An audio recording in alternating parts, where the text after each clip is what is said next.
Ce message vous est présenté par l'Assemblée chrétienne Le Tabernacle. www.letabernacle.net. Frères et sœurs, l'histoire de notre humanité depuis la création, depuis que Dieu, dans sa bonté, a créé cette terre. Eh bien, l'histoire de notre humanité depuis la création a été traversée par de grands faits historiques. Et ces faits historiques, ils ont été attestés par nos livres d'histoire scolaire. Alors, quelques exemples. Dans nos livres scolaires, il y a Charlemagne, il y a tout ce que vous voulez, il y aura Napoléon, et tout ça, on va pas le nier, puisque c'est attesté. Et l'histoire de notre humanité, elle est attestée par ces grands faits historiques qui l'ont traversée. De grands hommes ont marqué de leur exploit le déroulement de notre humanité. Il y a Einstein, tous ces chercheurs, tous ces savants, puis d'autres hommes, d'autres femmes. Julio Curie, ça vous parle, c'est un peu notre époque. Et ces hommes et ces femmes, par leur travail, par leur trouvaille, par leur recherche, par leur invention, ont marqué l'histoire de l'humanité. Ils ont marqué de leurs exploits le déroulement de notre humanité. Mais, il y a un mais. Mais aucun n'a laissé de traces indélébiles pour retenir suffisamment notre attention. Donc on sait, mais c'est pas, on sait qu'il y a eu Napoléon, mais ça, bon, ok. Waterloo, Iéna, tout ce que vous voulez, Charlemagne, sacré Charlemagne, il nous a fait l'école, un vrai calvaire pour les enfants. Mais c'est un fait historique. Et toute l'histoire de notre humanité a été traversée, n'est-ce pas, par des faits qui ont marqué notre création. Mais aucun de ces hommes n'a laissé de traces indélébiles pour retenir suffisamment notre attention. Sauf qu'à un moment donné, un fait, quelque chose qui s'est passé, ce fait a eu cette puissance de marquer à jamais le temps et l'histoire de l'humanité. Il y a eu un fait, depuis la création jusqu'à maintenant, un seul fait qui a marqué l'histoire de l'humanité et dont tous les hommes se souviennent et toutes les femmes se souviennent, hommes et femmes bien sûr, se souviennent. Ce fut si fort, ce fait a été si fort, il a tellement marqué qu'il y en a eu un avant et un après cet événement. Et qu'aujourd'hui encore, l'histoire de l'humanité vit à ce rythme, avant Jésus-Christ et après Jésus-Christ.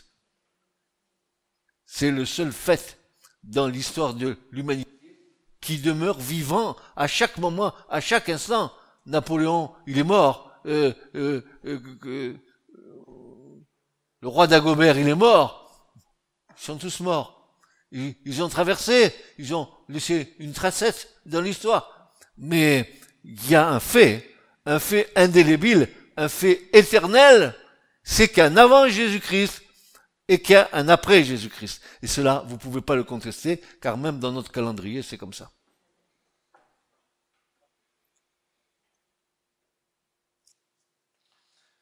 Et je veux ce matin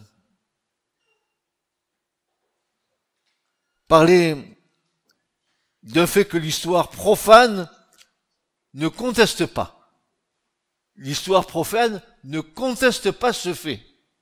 C'est-à-dire qu'il y a eu un avant Jésus-Christ et un après Jésus-Christ. Mais que l'homme conteste. Indéniable qu'il y a eu avant et après Jésus. Et ça, l'histoire profane ne le conteste pas puisqu'elle vit sur. Mais l'homme, lui, il conteste.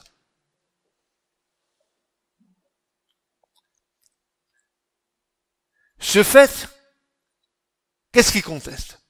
Il conteste que ce fait s'est passé dans un endroit scandaleux. C'est un vrai scandale, cet avant et cet après Jésus-Christ. Parce que ça commence et ça va se terminer mal. Ça commence mal, on veut éradiquer le Messie à Bethléem, et ça finit mal, ça se termine par la croix. La mort a jonché la vie du Christ tout au long de sa vie terrestre. Ce fait s'est passé dans un endroit scandaleux, Golgotha. Vous savez comment on appelle Golgotha? Le mont du crâne. Et au moins trois apôtres vont dire lieu appelé mont du crâne. Pourquoi Matthieu, Marc et Jean ils vont préciser lieu mont du crâne? Parce que Jésus a été crucifié là, à Golgotha, au mont du crâne. Parce que la tradition juive nous dit que à cet endroit-là, paraît-il que le premier Adam est là. Et que sur ce mont du crâne a été dressée la croix où le dernier Adam est crucifié entre ciel et terre. Et ça peut avoir une explication spirituelle très très puissante. C'est-à-dire que le dernier Adam, il a planté la croix dans le crâne du premier Adam. Ça veut dire que l'esprit a été vainqueur de la chair.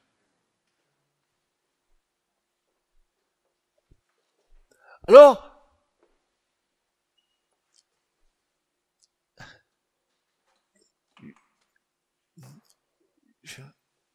mon conseil, c'est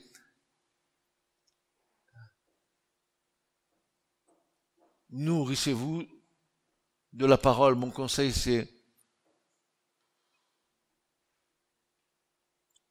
plus vous aurez nourri de la parole et plus l'Esprit Saint va intervenir dans votre vie pour vous rappeler les paroles de Jésus. Et alors, regardez bien ce que l'Esprit de Dieu peut nous faire dire. Golgotha, le mont du crâne. Quel nom lugubre! Le crâne. La croix sur le crâne. Mais où était Golgotha? Hors Jérusalem. Et pourtant, quand on dit ville de Jérusalem, on dit j'ai vu la paix. C'est ce que veut dire Jérusalem. Yerushalayim, j'ai vu la paix. Oui, écoutez bien. Nous avons vu la paix dans le scandale de la croix. Nous avons vu la paix dans le scandale de la croix. Et ça vient pas de quoi que ce soit, ça vient d'en haut.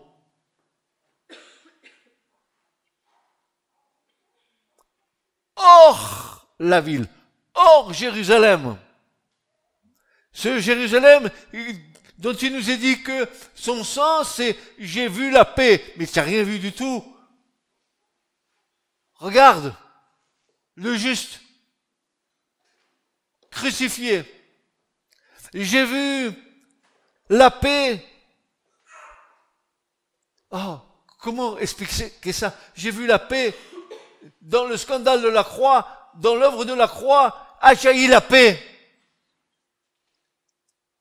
Pour ta vie, pour ma vie, pour le monde. Je vous laisse ma paix et je vous donne ma paix. Pas la paix que donne le monde. Ah voilà, ça y est. Voilà. À la croix, la paix. a coulé. Pour toi, pour moi. Parce que quand tu viens à la croix et que tu te mets devant Dieu, devant le Christ, et que tu acceptes de te reconnaître pécheur, allez, que le sang de Jésus te lave, alors la paix, elle habite en toi.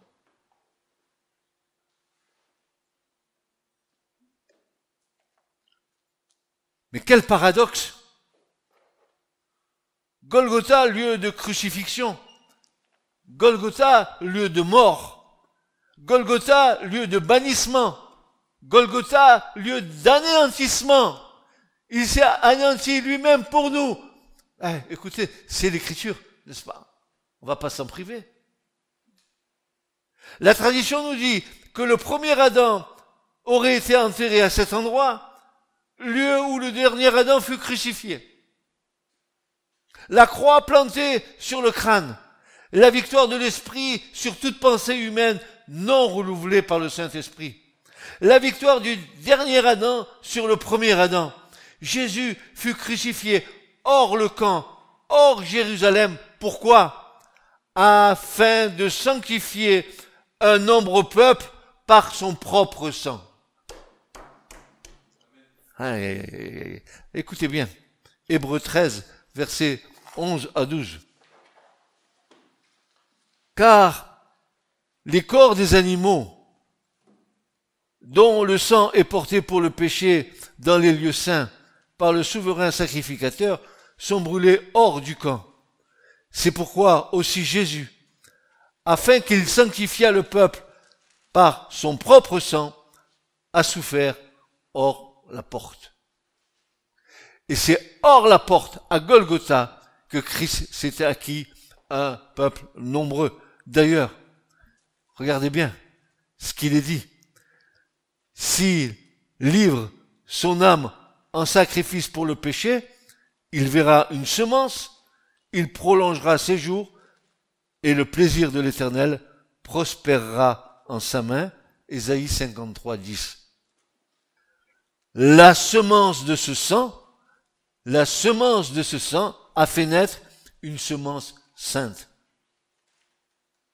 Car le sang de Jésus purifie de tout péché. Et à Golgotha, naît chaque jour, à chaque moment, à chaque instant, où Dieu a permis que l'Esprit de Dieu conduise à Christ, alors celui qui a le Fils, il a la vie éternelle, tu viens, le sang te purifie, et tu es dans la semence sainte de Dieu. Nous avons été sanctifiés, mis à part par le sang de Jésus.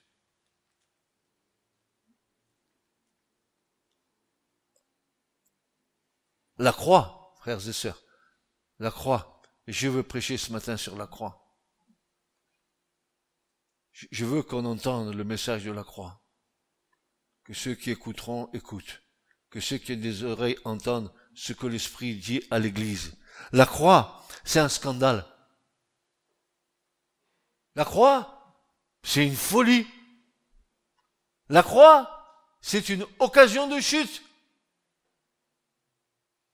La mort de Jésus, c'est un mystère. L'abnégation, la soumission. Mais surtout cet amour qui devait être manifesté au milieu de la haine, au milieu du rejet, au milieu de l'orgueil, au milieu de la soi-disant suffisance de l'homme.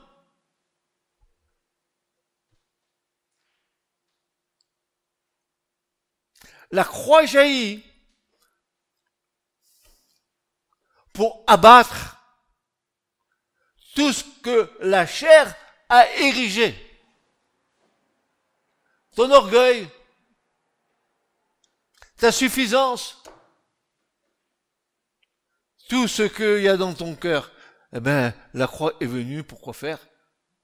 Pour abattre tout ça.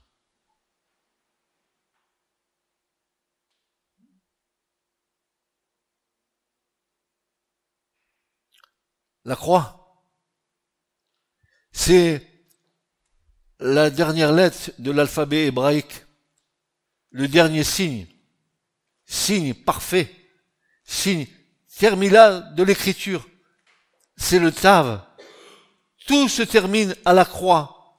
Tout aboutit à la croix. Écoutez bien, même l'anéantissement de Dieu dans son humanité incarnée, elle va se terminer là, à la croix. Jésus, en tant qu'être humain, a terminé son périple humain à la croix.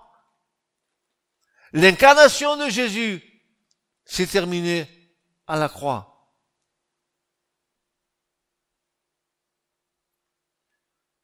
Donc tu ne peux pas rencontrer Dieu. Écoute-moi bien. Tu ne peux pas rencontrer Dieu sans passer par la croix. Si tu comptes suivre Jésus sans être passé par la croix, tu vas patiner toute ta vie. Si tu n'es pas venu déposer là tout ce que tu sais être inimitié contre Dieu, si tu viens pas déposer tes armes, tu viens faire, mon frère, ma sœur, à la croix, une reddition complète. Tu laisses toutes tes armes charnelles devant Dieu, afin que Dieu te revête d'armes spirituelles.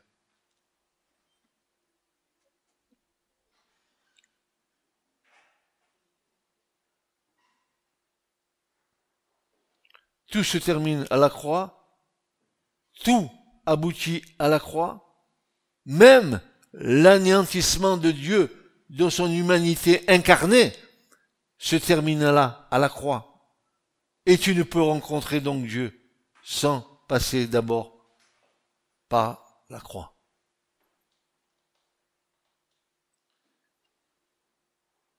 Et ce signe, c'est un signe, la croix. Un signe. Un signe qui va traverser l'éternité.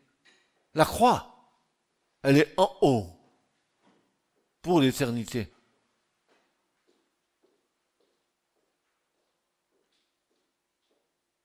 C'est quelque chose que Dieu a fait et qui est gravé pour l'éternité. Regardez bien. Ce signe qui a été posé sur le chemin de l'homme va être une pierre d'achoppement pour beaucoup. Beaucoup vont achopper. Beaucoup s'y heurtent. Golgotha est un lieu de rendez-vous par lequel nous devons passer avec l'aide du Saint-Esprit. Tu ne peux pas venir de ta propre initiative. La chair ne peut pas venir à cet endroit. La mort ne peut pas venir chercher la vie. C'est un objet de scandale pour les uns, mais un sujet de paix et de joie pour les autres. Un mort pourrait-il chercher seul le chemin de la vie? Je pose la question. Seul un acte de grâce de la part du Père peut nous emmener à la vraie vie. C'est pour cela que Jean va nous dire dans Jean 6 et verset 44, ce magnifique verset que nous devrions connaître par cœur. Nul ne peut venir à moi, dira Jésus, le Christ, le Messie, le Christ du Dieu vivant. Nul ne peut venir à moi, à moins que le Père qui m'a envoyé ne le tire, et moi, je le ressusciterai au dernier jour. Pour bien nous montrer que nous n'avons pas la capacité humaine de rencontrer Dieu, eh bien, c'est Dieu qui vient à notre rencontre. Tu l'as pas cherché. Même tu t'es défilé, tu n'en voulais pas. Mais lui va venir à ta rencontre. N'est-ce pas? Le mur de séparation ne peut être franchi qu'avec l'aide de Dieu. La croix, car il s'agit bien de cela, c'est l'axe central de l'histoire de l'humanité. C'est le point culminant de la révélation de la part de Dieu. C'est le grand jour du Kippour de Dieu. Désormais, le péché ne sera plus couvert. Écoutez bien, désormais, le péché ne sera plus couvert ni mis en réserve, Mais ce même péché sera ôté une fois pour toutes par l'œuvre du Saint à Golgotha. Dans l'ancienne alliance, le péché était couvert, il était mis en réserve, et tous les ans, il fallait faire le sacrifice. Mais désormais, le péché est ôté une fois pour toutes. Dis donc, frères et sœurs,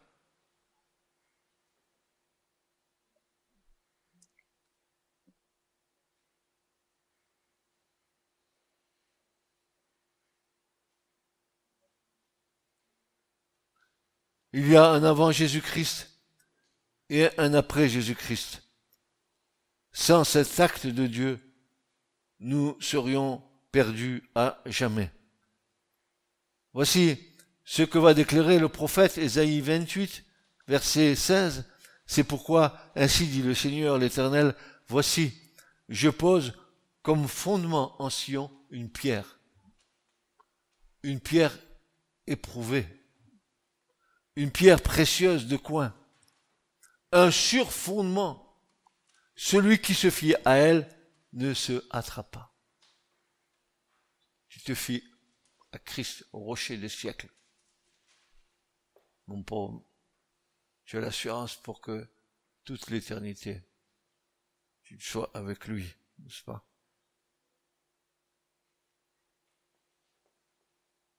L'œuvre de Christ et l'œuvre de la croix est gravée dans les cœurs des croyants, nés de nouveau par le Saint-Esprit. La révélation de la puissance du sang du Christ est précieuse. Elle nous interpelle, car elle nous aide à tourner le regard vers l'agneau de Dieu, vers cet agneau qui a été immolé et dont la miséricorde aujourd'hui s'exerce encore envers ceux et celles qui sont dans les ténèbres. Celui qui a seul le pouvoir d'ôter notre péché, pas de couvrir, mais d'ôter notre péché, de l'anéantir, de le supprimer, de le retrancher, de nous pardonner. C'est le grand temps de la patience de Dieu envers nous et pour ce monde qui périt. Cela nous dépasse. Nous ne pouvons pas comprendre entièrement le mystère de la croix, mais lorsque le temps sera venu, alors le voile se lèvera et nous comprendrons toutes choses.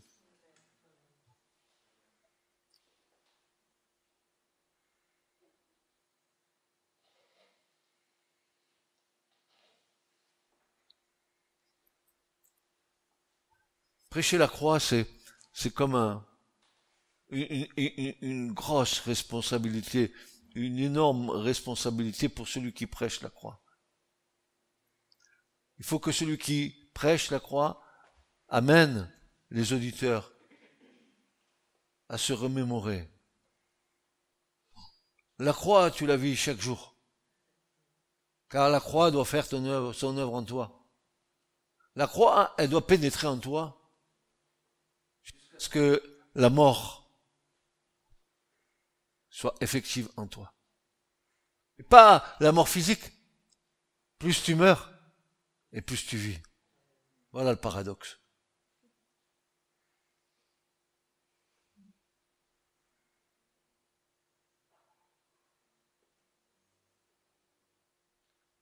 Car celui qui a seul le pouvoir d'ôter notre péché, pas de couvrir, mais d'ôter notre péché, de l'anéantir, de le supprimer, de le retrancher, de nous pardonner.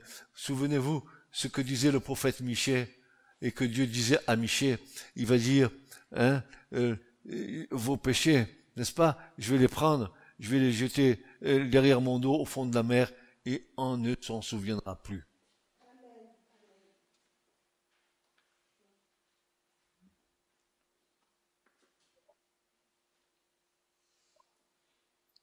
C'est le grand temps de la patience de Dieu envers nous et pour ce monde qui périt. Cela nous dépasse. Nous ne pouvons pas comprendre entièrement le mystère de la croix, oui, mais lorsque le temps sera venu, alors le voile se lèvera et nous comprendrons toutes choses. Frères et sœurs, il y a bien longtemps, dans ma marche avec le Seigneur, j'ai voulu faire quelque chose au niveau de la parole.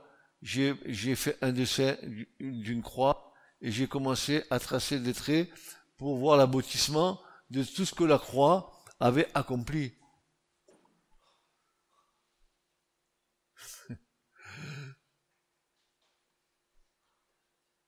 La page, elle est devenue vite noire.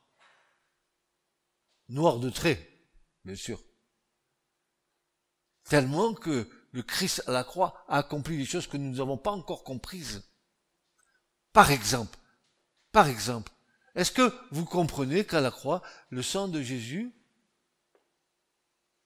il a été efficace pour purifier les choses qui sont dans les lieux célestes? Vous allez me dire, mais dans les lieux célestes, il n'y a pas de péché. Tout est saint, tout est pur. Ouais, seulement écoute bien, Église. Tu te souviens, il y en a un qui a foutu la révolution en haut, qui a mis la pagaille en haut. Et le sacrifice de Jésus en bas sur la terre a permis de purifier les lieux célestes en haut. C'est pas moi qui le dis, c'est la parole. Hébreu nous le dit. Colossiens, Paul nous le dit. Il a fait la paix par le sang de sa croix avec ce qui est sur la terre et ce qui est dans les cieux. Il a fait la paix avec ce qui est sur la terre. Pourquoi? Il y a besoin de paix dans les cieux. Oui, il y a eu du désordre. Il fallait que cette chose soit effacée. Eh bien, Jésus l'a fait en bas, à Golgotha. Tu vois, il n'a pas fait seulement pour ta petite personne. Et parce que l'œuvre de la croix, c'est une œuvre christologique, c'est une œuvre cosmique. Ça touche l'univers entier. Alors, assez de bredouiller avec ta petite théologie, arrête de gamberger avec ça. Ouvre l'horizon, ouvre les piquets les piquets de ta tente, élargis ta vision. N'adore pas un petit Jésus. Parce que le Jésus que tu adores, c'est un grand Seigneur.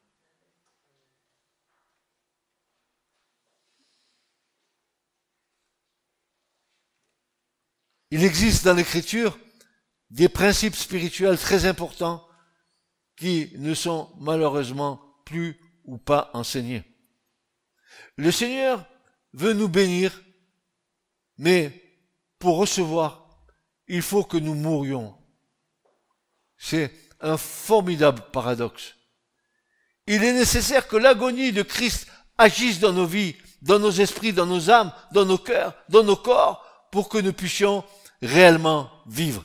Frères et sœurs, la rédemption, c'est pas seulement mon âme, c'est que le Dieu de paix te sanctifie totalement, entièrement, esprit, âme et corps, tel que tu es. C'est ça le salut que Dieu veut te donner. Il veut transformer ton corps périssable en corps impérissable. L'œuvre de la croix, la rédemption, le sang qui a coulé, c'est pour ton être entier. Entier.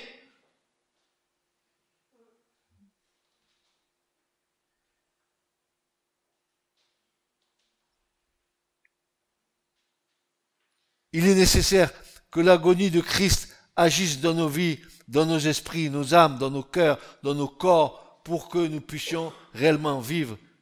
Mais mort à quoi, disons-nous? Et pourquoi? Et si tu es réellement vivant, comment le sais-tu que tu es vivant? Comment sais-tu que tu es passé de la mort à la vie? Comment le sais-tu? Eh bien, tu as la réponse. Le signe par excellence qui va montrer que tu es passé de la mort à la vie, c'est l'amour qui a été répandu dans ton cœur par le Saint-Esprit. 1 Jean 3, 14. Nous savons que nous sommes passés de la mort à la vie parce que nous aimons les frères.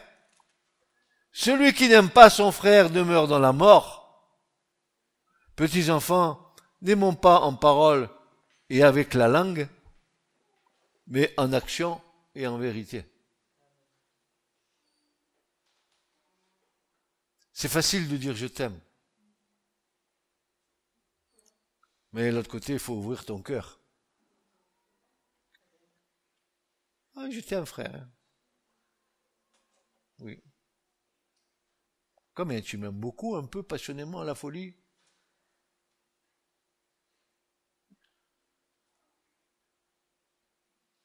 Si nous avons été aimés de toute éternité, il va falloir qu'à un moment donné de nos vies, que cet amour soit manifesté en nous.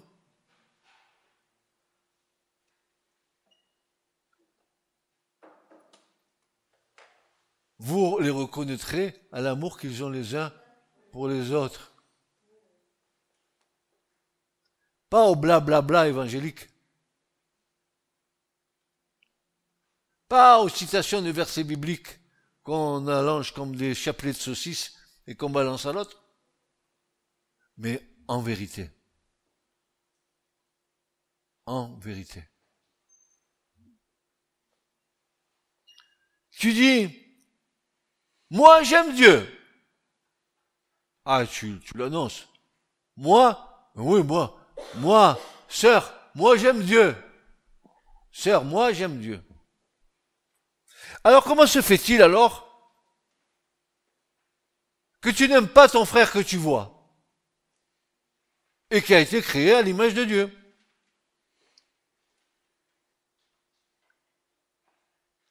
Celui-là, je peux pas le piffrer.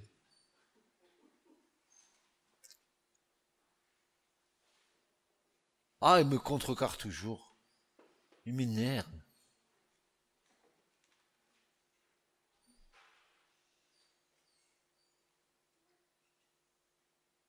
C'est qu'un problème existe et demeure. Pourtant, les 10 commandements, résumés en 2, sont très clairs.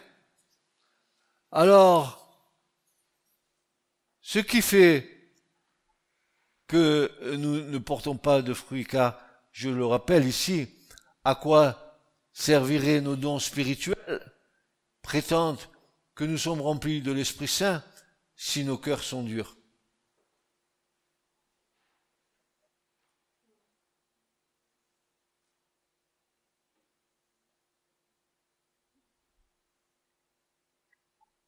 Le triste constat, c'est que nous ne sommes pas morts à nous-mêmes. Si le Seigneur éclairait nos ténèbres, nous y verrions des montagnes d'hypocrisie, d'égoïsme et de religiosité. Seigneur, que nous puissions, avec ton aide, mourir à nous-mêmes. Il est impérieux que la mort agisse en nous pour que la vraie vie jaillisse dans nos cœurs et que nous la désirions très fortement. Pourquoi voulons-nous être remplis du Saint-Esprit? Pour être son témoin. Pour être son témoin. Et vous savez ce que veut dire le mot témoin là? C'est le mot martyr. Martyr. Tu sais, ceux qui ont été jetés dans les cirques et mangés par les lions. Ceux qui ont été crucifiés comme le Christ. Ceux qui ont eu la tête tranchée.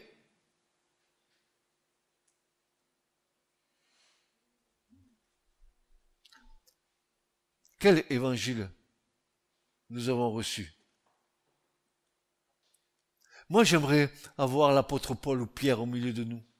J'aimerais qu'il vienne ici nous dire les choses, si on est d'accord avec lui. Ou lui d'accord avec nous. J'aimerais que je le souhaite. Est-ce que vous aimeriez pas partager avec l'autre ou avec les autres ce que vous avez reçu de Dieu, mettre en commun nos richesses? Dans les points difficiles de l'écriture, y aurait-il pas là une occasion de réflexion ensemble, de prière ensemble, au lieu de dire des âneries?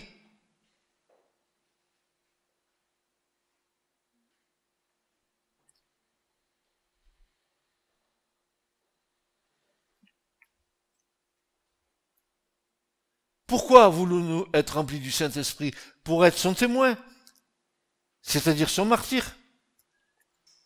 Si nous désirons cette plénitude, il est nécessaire et vital que nous soyons, et ça va pas plaire, et que nous soyons vidés de nous-mêmes.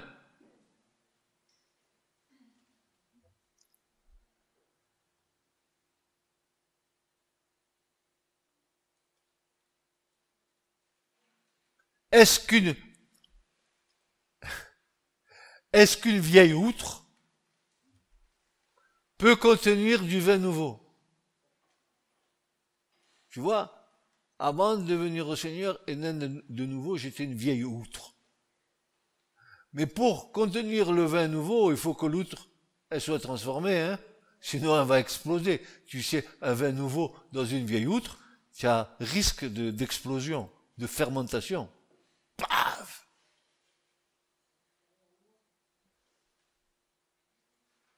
Non, elle explosera sous la pression du vin nouveau. Il faut mettre du vin nouveau dans des outres neuves. Alors maintenant, tu vas pas à Kiabi chercher des outres. Hein.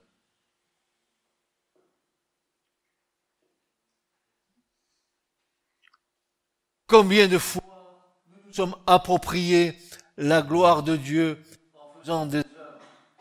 Combien de fois nous nous sommes agités dans tous les sens pour que l'on reconnaisse en nous que nous sommes serviteurs ou servantes du Seigneur parce que nous sommes soi-disant spirituels?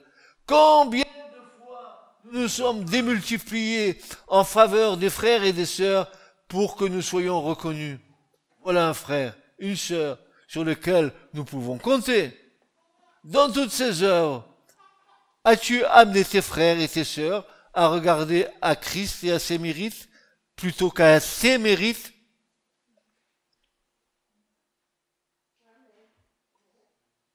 Ou alors t'es-tu approprié les mérites de Christ? Là aussi, il nous faut mourir à notre ancienne nature, à l'esprit du monde, pour revêtir l'homme nouveau, créé selon Dieu, en justice et sainteté, qui vient de la vérité. Veux-tu te laisser crucifier? Alors la réponse toute bête, c'est, mais Jésus l'a fait pour moi. J'ai pas à le faire, Jésus l'a fait pour moi.